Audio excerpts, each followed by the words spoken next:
प्रदेश में इन दिनों आगामी नगर निकाय चुनाव के साथ साथ आगामी लोकसभा चुनाव को लेकर सियासी सरगर्मियां तेज हैं। साल 2024 में लोकसभा चुनाव होंगे और जल्द ही नगर निकाय चुनाव होने वाले हैं। लेकिन इन नगर निकाय चुनाव को लेकर जहां एक तरफ सभी दलों ने अपनी कमर कस ली है, वहीं देखा जाए तो इन दलों को कई बड़े झटके भी लग रहे हैं। बीजेपी को चुनौती देने के लिए लगातार यहां पर हमलावर होते हुए नजर आ रहे हैं विपक्षी दलों के नेता। लेकिन इसी बीच देखा जाए तो बीजेपी को भी कई बड़े झटके मिल रहे हैं। आज इस खास रिपोर्ट के जरिए हम बात करने जा रहे हैं यादव कुनबे की छोटी बहू अपर्णा विष्ट यादव के बारे में। बीते साल 2022 में अपर्णा विष्ट यादव विधानसभा चुनाव के दौरान बीजेपी में शामिल हो गई। नेताजी का उन्होंने आशीर्वाद लिया, लेकिन उनका कहना यही रहा, बेशक वह दल बदल चुकी हैं, लेकिन परिवार के साथ वह हमेशा खड़ी रहेंगी। अब देखा जाए तो नेताजी हमारे बीच नहीं है। उनके चले जाने के बाद अपर्णा विष्ट यादव यहाँ पर अभी भी देखा जाए तो बीजेपी में कोई खास जिम्मेदारी निभाती हुई दिखाई नहीं दे रहे हैं। ऐसे में सवाल यहाँ पर ये खड़े होते हैं, क्या अब अखिलेश यादव और शिवपाल सिंह यादव की कुछ रणनीतियां होंगी अपर्णा विष्ट यादव को सपा में वापस लाने के लिए? इसके बारे में आपको जानकारी देना चाहेंगे।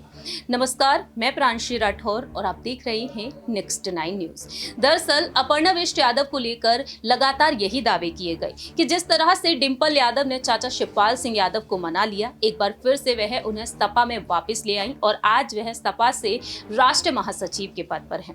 दूसरी ही तरफ देखा जाए तो अपर्णा विष्ट यादव को ना ही योगी कैबिनेट में जगह मिली, ना ही आजमगढ़ से उन्हें उतारा गया और ना ही मैनपुरी से। अब ये कहा जा रहा है कि केंद्रीय मंत्री स्मृति ईरानी की तरह उन्हें तैयार किया जा रहा है। 2024 में उन्हें जरूर कोई अहम जिम्मेदारी दी जा सकती है या फिर मेयर पद की दावेदारी के लिए उन्हें आगे किया जा सकता है। लेकिन अब यहाँ पर सवाल ये होता है, क्या शिवपाल सिंह यादव अपर्णा विष्ट यादव को मनाते हुए देखे जाएंगे?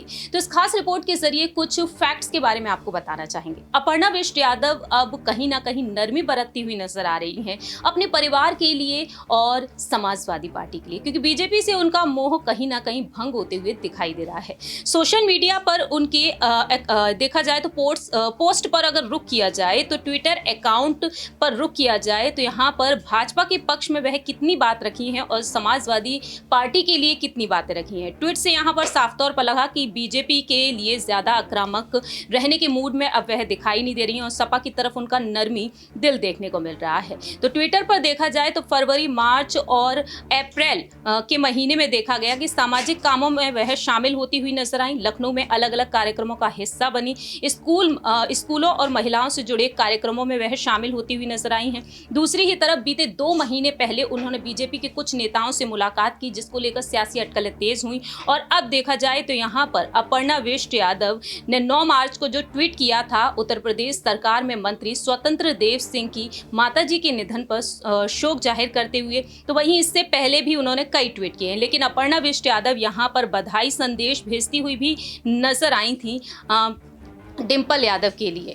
अब कहा यह जा रहा है कि शिवपाल यादव और उनके परिवार से अपर्णा की अच्छी बनती है। शिवपाल यादव सपा में आ चुके हैं और वह अपर्णा की वापसी को लेकर कोई अहम फैसला भी ले सकते हैं, क्योंकि अखिलेश कहते हैं साफ तौर पर कि जो चाचा जी कहेंगे वही होगा। और ये भी कहा गया कि क्षेत्रीय दलों पर यहाँ पर अब शिवपाल यादव एक अहम रणनीति बनाएंगे, उन्हें मनाने की कोशिश करेंगे, क्योंकि मैनपुरी के उपचुनाव में उन्होंने साफ तौर पर कहा कि जो रूठे हुए लोग हैं वो उनके साथ आ सकते हैं।